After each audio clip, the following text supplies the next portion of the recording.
పండిత సుందరి శరణం కవితై విలసం అక్షర చతురి మామవతు శ్రీ సరస్వతి సరస్వతి.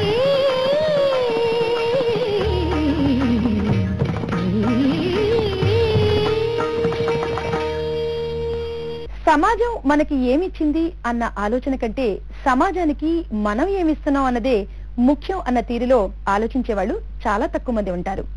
ఆ కోవకు చెందిన నవతరం కథకులు, నవల రచయిత గొర్లి శ్రీనివాసరావు కొత్త తరహా ఇతివృత్తాలను ఎంపిక చేసుకుని రచనలు సాగిస్తూ ఉన్నారు. వృత్తిరీత్యా బాధ్యతాయుతమైన ఉన్నత పదవిని నిర్వహిస్తూనే సమయాన్ని కేటాయించుకుని చక్కటి రచనలు చేస్తూ బహుముఖ ప్రజ్ఞాశాలిగా రాణిస్తూ ఉన్నారు. శ్రీగంగ అనే కలం పేరుతో రచనలు చేస్తూ ఉన్న గొర్లి శ్రీనివాసరావు తన అంతరంగాన్ని, ఆలోచనల్ని మనతో పంచుకుంటూ ఉన్నారు. ఆ వెరైటీ కథల రచయితతో ముఖాముఖిని ఇప్పుడు చూద్దాం.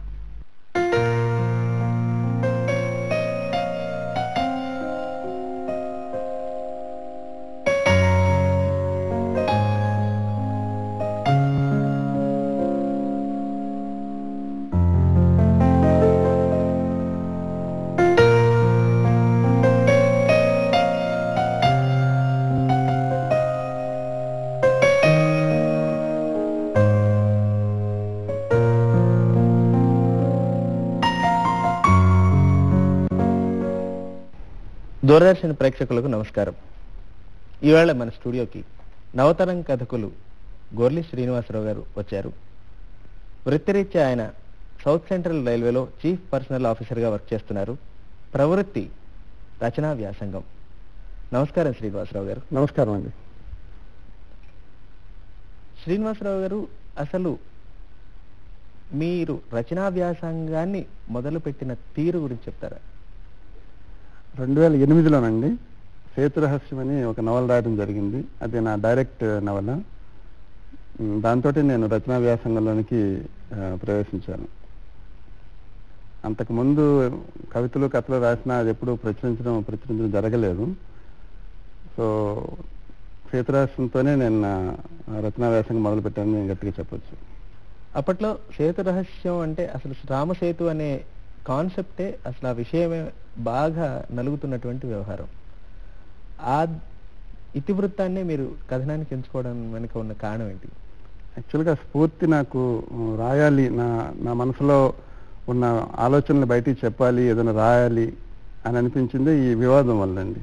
రామసేతు అనేది సేతు సముద్రం షిప్పింగ్ కెనాల్ ప్రాజెక్ట్ అని భారతదేశానికి శ్రీలంకకి మధ్యలో ఒక సేతు ఉంది. దాన్ని కట్ చేస్తూ శ్రీలంక నుంచి చుట్టి వెళ్లకుండా మధ్యలో నుంచి, శ్రీలంకకి భారతదేశం మధ్యలో నుంచే ఈ వెస్టర్న్ కోస్ట్ నుంచి, అంటే మన ముంబై నుంచి ఇటువైపు విశాఖపట్నం వైపుకి షిప్స్ వెళ్ళడానికి ఒక కెనాల్ లాంటిది తయారు చేయాలని ఒక షిప్పింగ్ కెనాల్ ప్రాజెక్ట్ మొదలైంది.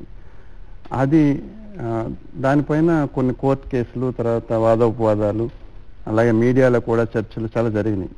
ఈ చర్చల సందర్భంగా కొంతమంది వ్యాఖ్యలు వాటిలో లైక్ రామాయణం గురించి నేరుగా రాముడి పైన, రాముడు ఇంజనీర్ ఉన్న ఈ బ్రిడ్జి కట్టడానికి, రామసేతు కట్టడానికి అని ఒకసారి, తర్వాత ఏమో రామాయణంలో నేను చదివాను, రాముడు సేతువుని ముక్కలు చేసేసాడు, లేదంటే రాక్షసులు శ్రీలంక నుంచి భారతదేశం వచ్చేస్తారనే ఉద్దేశంతో ఆయనే ముక్కలు చేసేసాడు, మీరు రామాయణం కూడా చదవలేదు అని చెప్పటం. ఇట్లాంటివి జరిగితే ఇటువైపు దానికి వ్యతిరేకంగా వచ్చే వాదాల్లో ఆవేశం కనబడేది, ఆలోచన ఏమి కనబడేది కాదు. రాముని అంటావా నువ్వు, దేవుడు ఆయన, ఈ విధంగా ఉండేది. కానీ ఫలన దాంట్లో ఇలా రాసి ఉంది అని ఎవరు ఆలోచన తీరుగా దాన్ని ఎదుర్కొన్నట్టుగా నాకు అనిపించలేదు. వాస్తవికతని చూడడానికి ఎవరు ఇష్టపడ్డారు, అంటే విశ్లేషణ కనబడలేదు.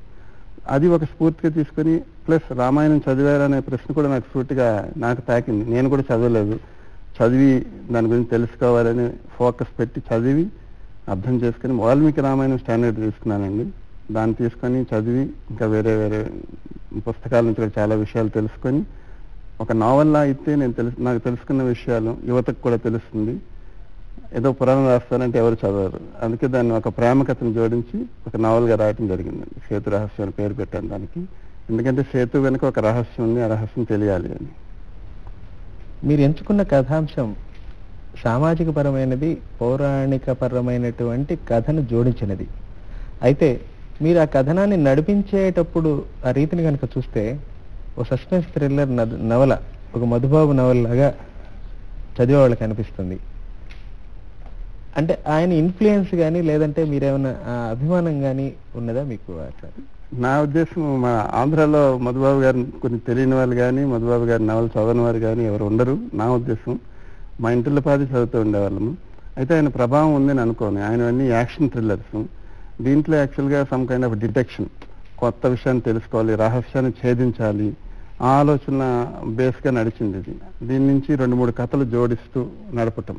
ఇది ఒక యాక్షన్ థ్రిల్లర్ అని అనడం కంటే ఒక సస్పెన్స్, మీరు అన్నట్టు సస్పెన్స్, అపరాధ పరిశోధన ఉంటుంది. Maybe something like Sherlock Holmes, అవి ఇవి కలిపి. షెర్లాక్ హోమ్స్ కూడా చదివాను నేను. కాకపోతే వాళ్ళ ఇన్ఫ్లుయెన్స్ అంటే బేసికల్గా we cannot deny any influence. కాకపోతే నాదనే శైలిలో నేను రాయటం జరిగింది. సేతు రహస్యం గురించి తెలుసుకోవాలి, దాని గురించి ఒక నవల రాయాలి లేదా కథ రాయాలి అని మీకు అనిపించినప్పుడు, దానికోసంగా మీరు రామాయణాన్ని చదవడం మొదలుపెట్టినప్పుడు చదువుతూ ఉండగా మీకు కలిగిన అనుభవాలు చాలా ఉన్నాయండి. యాక్చువల్గా రామాయణం అనేది అందరూ తప్పనిసరిగా చదివి తీరాలి. రాముడు దేవుడు కాదు అనే విషయాలు వేరే, అవి పక్కన పెడదాం. అది నిజంగా జరిగింది అని కనుక మనం అనుకుంటే, జరగలేదు అనేది వాదన కూడా మనం తర్వాత తీసుకోవచ్చు. నిజంగానే జరిగి ఉంది అంటే ఇటువంటి వ్యక్తి మన మధ్య మసలాడు, ఈ భూమిపైన నడిచాడు అనుకుంటే ఆయన ఏ స్టాండర్డ్స్ పాటించాడు, దేనికి కట్టుబడి ఉన్నాడు, ఎటువంటి వ్యక్తిత్వాన్ని ప్రదర్శించాడు, ఎటువంటి శక్తి సామర్థ్యాలు చూపించాడు అనేది నేటి యువతకి చాలా స్ఫూర్తిదాయకంగా ఉంటుందని చెప్పుకోవాలి. ఆ విధంగా మనం నేర్చుకోవాల్సింది చాలా ఉంటుంది. నాకు కూడా చాలా అనుభూతులు కలిగినాయి. అన్నిటికంటే మించి నేను నా సేతురహస్య ముందు మాటలో కూడా రాశాను, రాముడు దేవుడు అనే అది ఆశ స్పెసిఫిక్గా తీసుకొని మన రామసేతు కోల్చొద్దు అని నేను అనట్లేదు. రామసేతు కోల్చకపోవడం అనేది కూడా వేరే విషయం. దాన్ని కూడా నేను టచ్ చేయట్లేదు. నేర్చుకోవాల్సినదిలో ప్రేమతత్వం. మీ భారతదేశంలో రాముడిని మించిన గొప్ప ప్రేమికుడు ఆ కాలంలో ఈ కాలంలో కూడా లేడు అని నా ఉద్దేశం. సో రాముడిని మించిన గొప్ప ప్రేమికుడు లేడని మీరు చెప్తున్నారు కాబట్టి, మీ నవల వచ్చిన తర్వాత, మార్కెట్లోకి వచ్చిన తర్వాత, చాలా మంది దాన్ని చదివిన తర్వాత ఓ కొత్త నినాదం మొదలైంది. తాజ్మహల్ని మనం ప్రేమ చిహ్నంగా భావిస్తాం భారతదేశంలో ప్రస్తుతం, అట్లా మనం అనుకుంటూ ఉన్నాం. రామసేతుని ప్రేమ చిహ్నంగా భావించాలి అనే వాళ్ళ సంఖ్య రోజు రోజుకి పెరుగుతున్నది. దీని గురించి మీరేమంటారు? చాలా సంతోషం అండి. యాక్చువల్గా నేను నవల్లో అదే రాశాను. నేను భారతదేశాన్ని దర్శించే విదేశీయులు ముఖ్యంగా వాళ్ళ ఎజెండాలో పెట్టుకుంటారు, మనం తాజ్మహల్ దర్శించాలి, తాజ్మహల్ దగ్గర ఒక ఫోటో తీసుకోవాలి. ఎందుకంటే తాజ్మహల్ ఒక ప్రేమ చిహ్నం, సైన్ ఆఫ్ ఒక లవ్ అన్నమాట.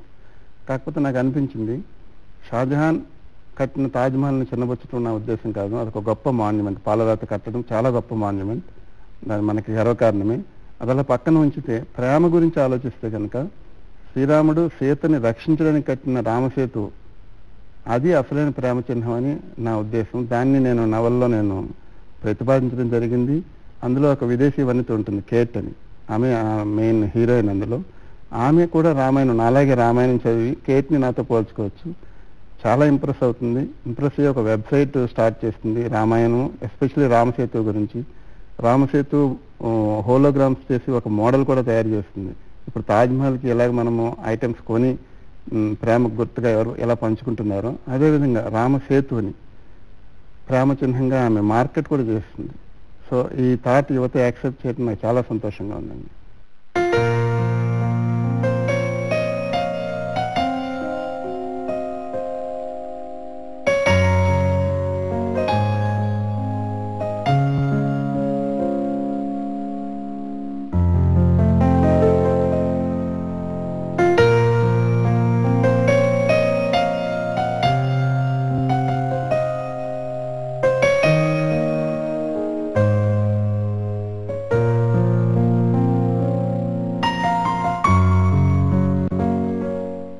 సేతు రహస్యం పుస్తకం కోసంగా మీరు రామాయణాన్ని స్టడీ చేస్తున్నప్పుడు రాముడి యొక్క గుణగణాలకి మీరు ఎక్కువగా ప్రభావితమైనట్టుగా మీ మాటలను బట్టి తెలుస్తోంది. దీని ప్రభావం మీరు యువతకు పర్సనాలిటీ డెవలప్మెంట్ అంటే వ్యక్తిత్వ వికాసానికి సంబంధించిన శీర్షిక ఒకటి పెట్టి మెయిన్ టీన్ అని ఓ పత్రికలో ఒక ధారావాహికంగా కొన్ని కథనాలు రాశారు.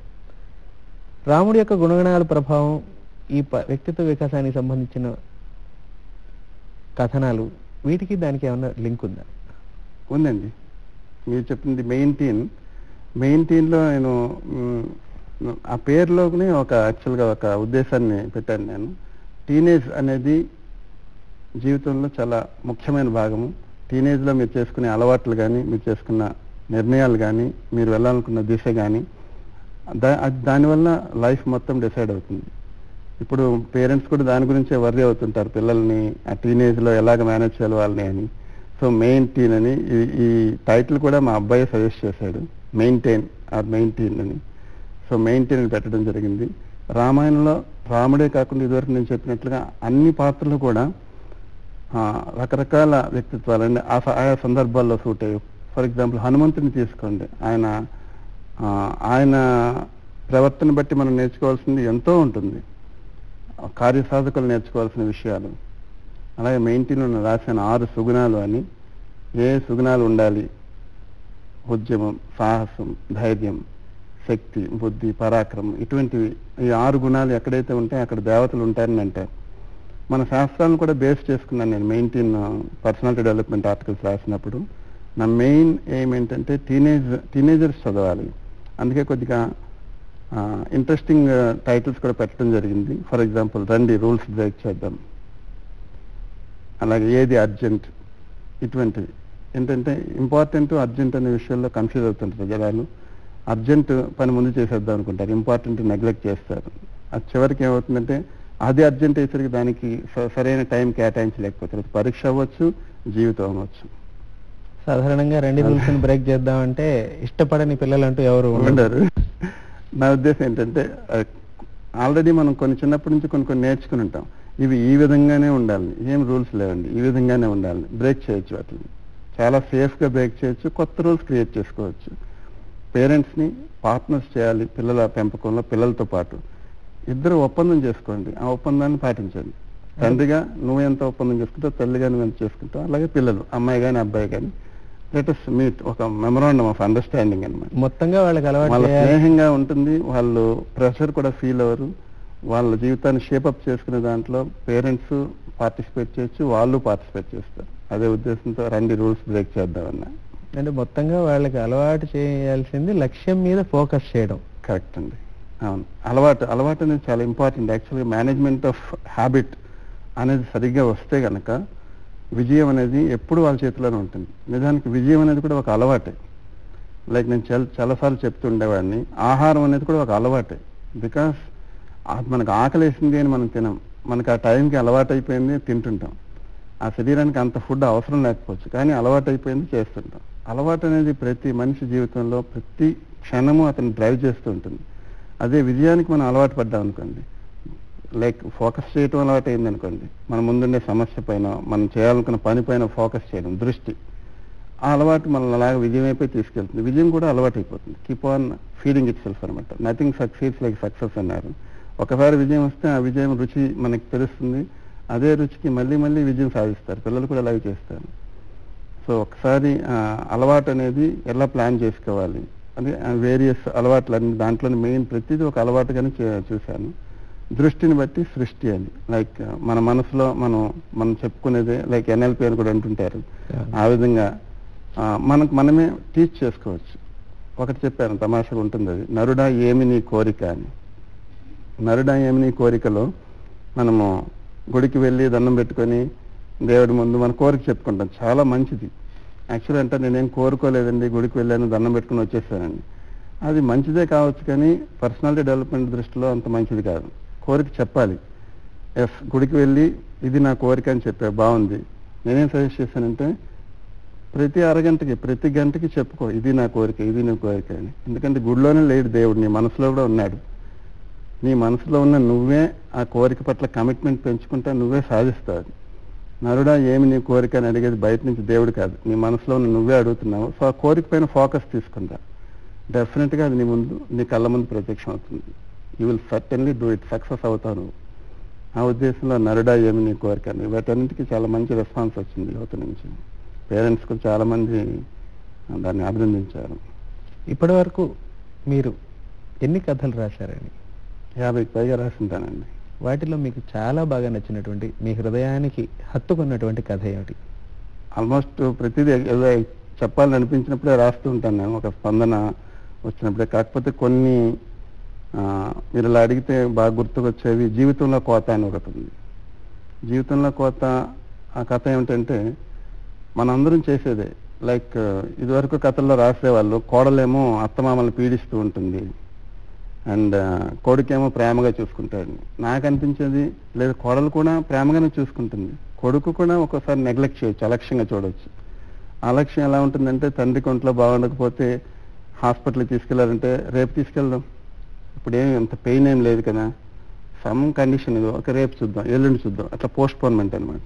లేదా భార్యని అడుగుతాడు, నువ్వు తీసుకువెళ్ళు, లేదు నాకు ఆఫీసులో పని ఉంది, లేదు నువ్వు తీసుకువెళ్ళు. ఇట్లా నెగ్లెక్ట్ చేసుకుంటూ, ఆ నెగ్లిజెన్స్ ఎలాంటిదంటే ఒక ఇన్నోసెంట్ నెగ్లిజెన్స్, అమాయకపు నిర్లక్ష్యం. చివరికి ఇలా ముదిరి ఆ తండ్రికి, తల్లి చనిపోతుంది, తండ్రి ఏకాగ్గా ఉంటాడు. నిర్లక్ష్యానికి మీరు కొత్త పేరు పెట్టారు, అమాయకపు నిర్లక్ష్యం. సక్కం అయిపోతాడు. వాళ్ళకి ఎలా తెలుస్తుందంటే, వాళ్ళ ఇంట్లోనే పనిచేసే పని అమ్మాయి అప్పుడప్పుడు మానేస్తూ ఉంటుంది. ఆమె జీవితంలో కోత విధించాలనుకుంటారు. అయినా కానీ లెక్క చేయదాన్ని. వీళ్ళేమో ప్రమోషన్ల కోసము మళ్ళీ లీవ్ సరిపోవట్లేదని లీవ్ పెట్టడానికి ఇష్టపడరు. ఏదైనా హాలిడే వస్తే టీవీ చూడటము, క్రికెట్ వాచ్ చేయడం, ఇటువంటివి చేస్తుంటారు. ఆ పని మనిషి సాక్రిఫైస్ చేసి తన తల్లిని తీసుకెళ్తుంటుంది హాస్పిటల్కి. ఆ విషయం వీళ్ళకి తెలియదు. ఒకరోజు ఆమె రాదనమాట, సండే రాదు. అప్పుడు కనుక్కుంటాడు. పక్కింటి పని అమ్మాయి చెప్తుంది, ఆమె చనిపోయిందని తల్లి, ఆమె కోసం చాలా కష్టపడి తిరిగేది హాస్పిటల్స్ కానీ. వీళ్ళకి చెల్లున కొరడా కొట్టినట్లు అనిపిస్తుంది. ఆమె అంత చక్కగా జీవితంలో కోత వేస్తామన్న దానికి కూడా తెగించి తల్లిని అంత జాగ్రత్తగా చూసుకుంది. మనం అట్లా చేయలేకపోయామని వెంటనే వెళ్ళి అతను తండ్రిని తీసుకెళ్దాం అనుకుంటాడు. కానీ అప్పటికే అతను చనిపోతాడు. చేయి దాటిపోయింది. నా ఫ్రెండ్స్ అడిగారు, ఎందుకు ఆయన చంపేశావు? వాళ్ళకి కూడా హృదయానికి తాకింది. చాలా మంది ఫీల్ అయ్యారు. వాళ్ళతో దాన్ని ఐడెంటిఫై చేసుకున్నారు. ఇలా చేస్తుంటాం, రేపు తీసుకెళ్దాం, నెక్స్ట్ వీక్ తీసుకెళ్దాం హాస్పిటల్కి, డాక్టర్ని తర్వాత కన్సల్ట్ చేయొచ్చు అన్నట్లుగా.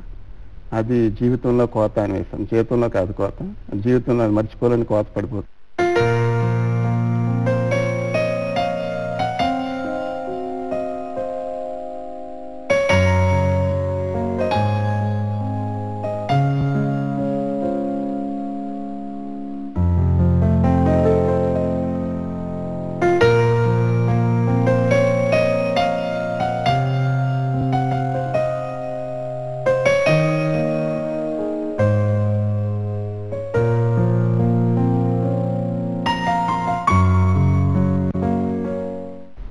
ఏ కథాంశం తీసుకున్నా కానీ పాఠకులు అనుకునే విషయం ఏంటంటే, శ్రీనివాసరావు గారు తీసుకునే కథాంశాలు, ఇతివృత్తాలు అన్ని కొత్తవేం కాదు.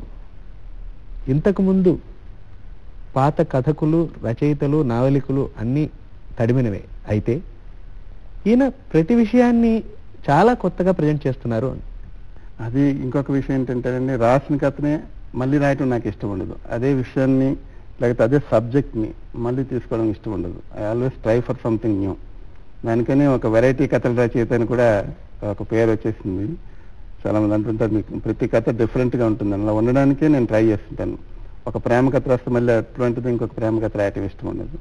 సంథింగ్ డిఫరెంట్గా ఉండాలని కోరుకుంటాను. సో ఇతివృత్తం అదే అవుతుంది, కానీ మీరు కొత్తగా కథనాన్ని నడిపిస్తారు, కొత్త విషయాన్ని చూపిస్తారు. మీ కథల్లో పాఠకులకు కనిపించే మరో కొత్త అంశం, మరో మంచి అంశం ఏంటంటే, అన్ని సామాజిక బంధాలు, ఇతివృత్తాలు వాటితో మాత్రం ముడిపడి ఉంటాయి. అంటే ప్రత్యేకించి మీరు ఏమైనా ఇలా అనుకునే రాస్తున్నారా? అనుకుని అంటే ఒకటండి, సమాజం పట్ల హితం, సమాజ హితాన్ని కోరుకునేవాడే రచయిత అని నా ఉద్దేశం. అంటే మనం కొంచెం సమాజం నుంచి తీసుకుంటున్నాం కాబట్టి సమాజం యొక్క బాగుని కోరడం కూడా మన బాధ్యత అనేది మీ మన సమాజంలో భాగం. మీరన్నట్లు మనం సమాజం నుంచి చాలా తీసుకుంటున్నాము.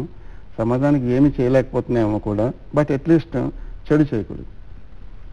సమాజ హితాన్ని, కనీసం సమాజ హితాన్ని కోరుకుని తీరాలి. సో మన రచనల్లో అది ప్రతిఫలించాలని కోరుకుంటాను నేను. సో రచయితగా అదొక బాధ్యత. ఎందుకంటే 10 మంది చదువుతారు, చదివినప్పుడు దాంట్లో ఒక చిన్న పాయింట్ వాళ్ళకి అందిన సంతోషం. మీరు రాసిన బేబీ సిట్టింగ్ అనేటువంటి కథలో కూడా ఇలాంటి విషయమే చెప్తారా? బేబీ చీటింగ్ అని పేరు పెట్టాను దానికి. బేబీ చీటింగ్, అది బేబీ సిట్టింగ్ సంబంధించిన కథ. ఏం జరుగుతుందంటేనండి, మన ఈ భార్యాభర్తలు ఇద్దరు పనిచేసే నేటి ఈ సందర్భాల వ్యవస్థలో అత్తమామలు ఇంట్లో ఉంటే బాగానే ఉంటుంది, అంటే అబ్బాయి తల్లిదండ్రులు, అమ్మాయి తల్లిదండ్రులు జనరల్గా ఉండరు కాబట్టి మన ఈ సమాజంలో అబ్బాయి తల్లిదండ్రులు ఇంట్లోనంటే బాగుంటుంది. కాకపోతే ఫర్ సమ్ రీజన్స్ వాళ్ళు పల్లెటూరు నుంచి వచ్చి ఉండొచ్చు, వాళ్ళకి వీళ్ళకి ఆచారం అంటే వ్యవహారాల్లో ఏదో కొంచెం మ్యాచ్ కాకపోవచ్చు. అటువంటి సందర్భాల్లో వీళ్ళెందుకు ముసలి వాసన వస్తున్నారు, వీళ్ళు దూరంగా ఉంటే బాగుంటుందని ఎవరైనా అనుకోవచ్చు, మోస్ట్లీ కోడలు అనుకోవచ్చు. వాళ్ళనేమో వృద్ధాశ్రమాలకు పంపించేయటం. ఇంకా పిల్లలు ఉంటారు, పిల్లల్ని చూసుకోవడం కోసం బేబీ సిట్టర్స్కి డబ్బు ఇచ్చి వాళ్ళు పెట్టుకోవడం ఇంట్లో. ఆ బేబీ సిట్టర్స్ బెంగళూరులో ఒక న్యూస్ ఐటమ్ అండి ఇది. బేబీ సిట్టర్గా ఉన్న ఒక అమ్మాయి ఆ పిల్లని తల్లి తండ్రి డ్యూటీకి వెళ్తారు, ఆఫీస్కి వెళ్తారు, ఆ పిల్లని గంటకి 100 రూపాయలకి అద్దెకి ఇచ్చేస్తుంది యాచకులకి. ఈ ట్రాఫిక్ సిగ్నల్స్ దగ్గర యాచకులు చూడండి పిల్లల్ని ఎత్తుకొని వచ్చి యాచిస్తుంటారు, పిల్లలు ఏడుస్తూ ఉంటా. అటువంటి సందర్భాలు మన హైదరాబాద్ లో కూడా జరిగి ఉన్నాయి. అది అక్కడ న్యూస్ లో వచ్చింది, ఇట్లా రెంట్కి ఇస్తుందండి అమ్మాయి బేబీ సిట్టర్. సో అది దీంట్లో కథాంశంగా తీసుకున్నాను. బేబీ సిట్టింగ్ చేసే అమ్మాయి చీటింగ్ చేసింది, సో బేబీ చీటింగ్ అని పెట్టి ఆ తర్వాత అమ్మాయి మారుతుంది, కోడలు మారుతుంది. అత్తమామలు ఇంట్లో ఉంటే వాళ్ళు చూసుకుంటారు, జాగ్రత్తగా ఉంటుందని రియలైజ్ అవుతుంది. బేబీ సిట్టర్ బదులు ఇదే బెటర్ అని మన దగ్గర ఉండే ఆ పెద్దలను గౌరవించటము, అంతా కలిసి ఒక దగ్గర ఉండటం అనే దాంట్లో కొన్ని బంధాలు దృఢపడతాయి. పిల్లలు పెరిగే పిల్లలకు కూడా పెద్దవాళ్ళని రెస్పెక్ట్ చేయటం కానీ, లేకపోతే మనకంటూ ఒక స్ట్రెంగ్త్ ఉంది, వీఆర్ నాట్ అలోన్, మనం ఒక్కలమే కాదు, మన చుట్టూ ఫ్యామిలీ ఉంది అనే ఫీలింగ్ వాళ్ళకి చాలా చాలా ఉపయోగం అండి. మనం ఎస్పెషల్లీ చూస్తుంటాం సూసైడ్స్ విద్యార్థుల్లో కానీ, లేకపోతే ఎంప్లాయిడ్ యూత్లో, అన్ఎంప్లాయిడ్ యూత్లో, ఆడ కావచ్చు మగ కావచ్చు. ఇవి ఎందుకు వస్తున్నాయంటే ఆ ఎమోషనల్ స్ట్రెంగ్త్ లేదు వాళ్ళలో. ఈ ఫ్యామిలీ బాండ్స్ స్ట్రాంగ్గా ఉంటే వాళ్ళ ఎమోషనల్ స్ట్రెంగ్త్ వస్తుంది. ఇటువంటి సూసైడల్ టెండెన్సీస్ ఏమైనా వచ్చినప్పుడు వాళ్ళు దాన్ని ఎదుర్కొని నిలబడగలుగుతారు, ఆ ప్రాబ్లం షేర్ చేసుకోగలుగుతారు.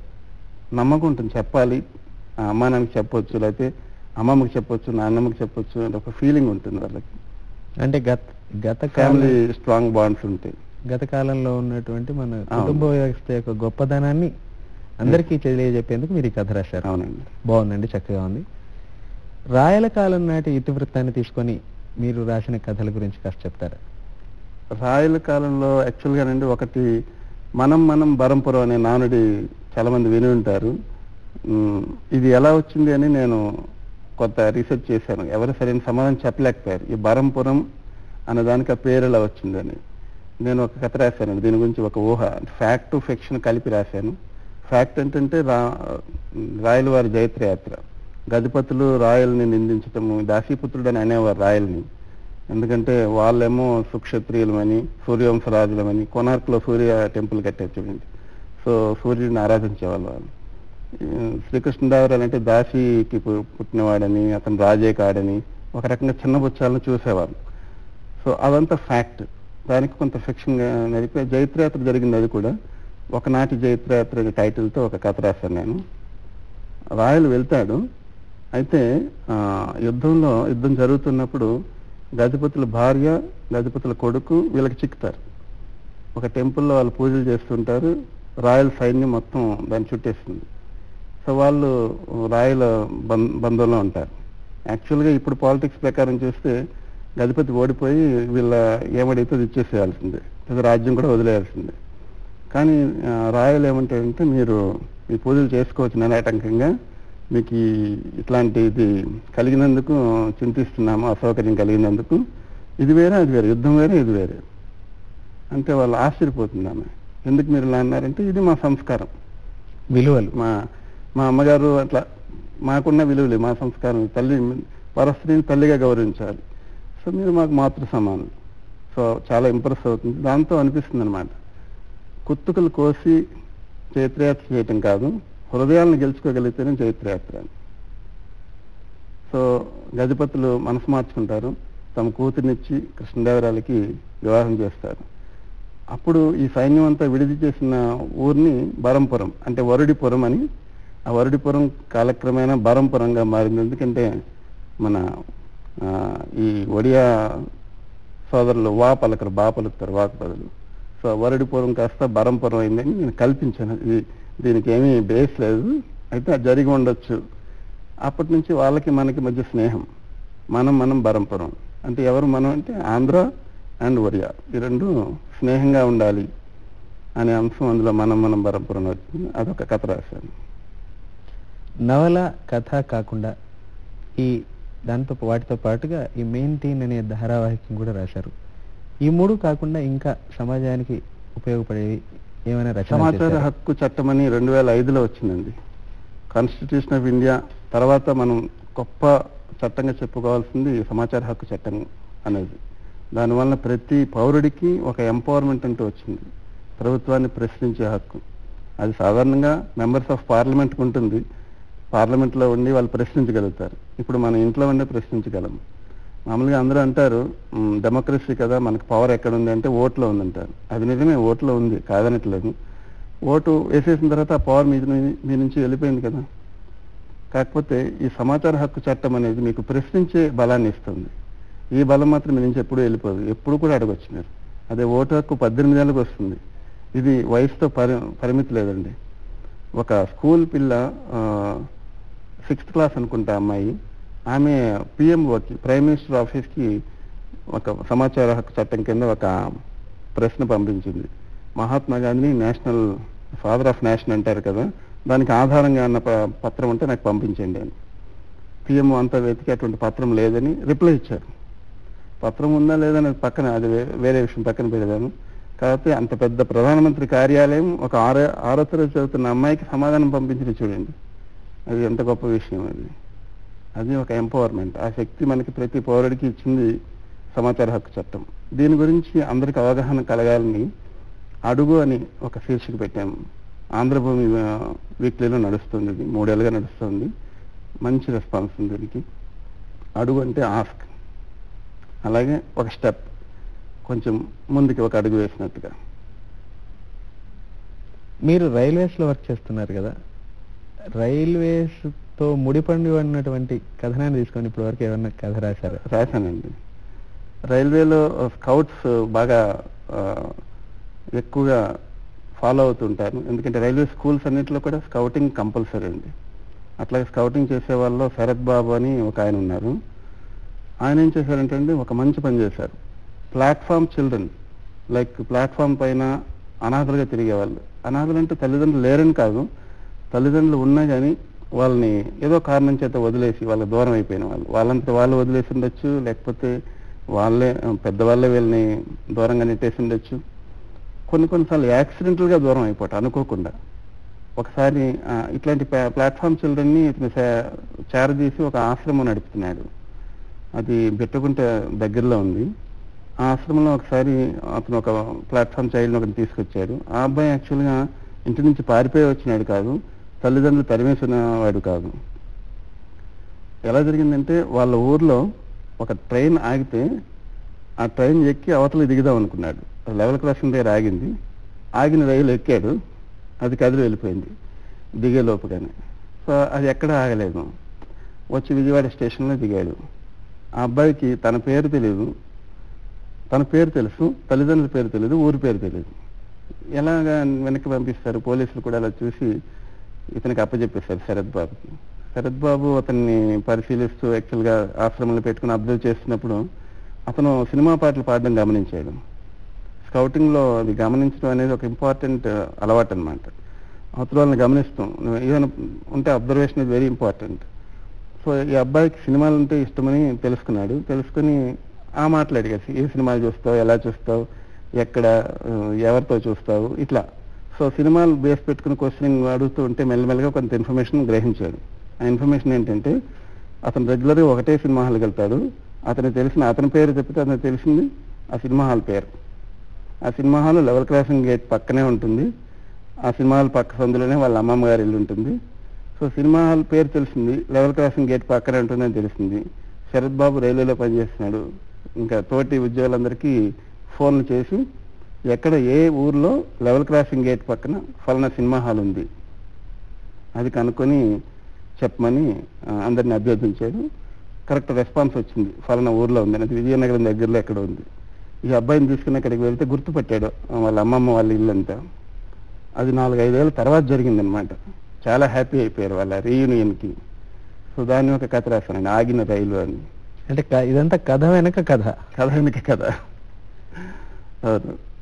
శ్రీనివాసరావు గారు, మీరు కేవలం కథకులుగా మాత్రమే కాదు, నావలికులుగా మాత్రమే కాదు, మీలో ఒక వ్యక్తిత్వ వికాస శిక్షణ నిపుణులు కూడా ఉన్నారన్న విషయం ఈవేళ మా ప్రేక్షకులకి తెలిసింది.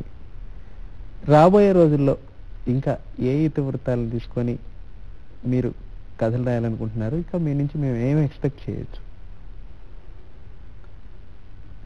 ఫ్యూచర్లో ఏమి రాస్తాను ఇప్పుడు చెప్పలేను. కాకపోతే ఏం రాసినా కానీ సమాజానికి హితం కలిగే విధంగానే రాస్తానని మాత్రం గ్యారంటీగా మీకు చెప్పగలను. చూశారు కదా, శ్రీనివాసరావు గారు మంచి కథకులు, నావలికులు.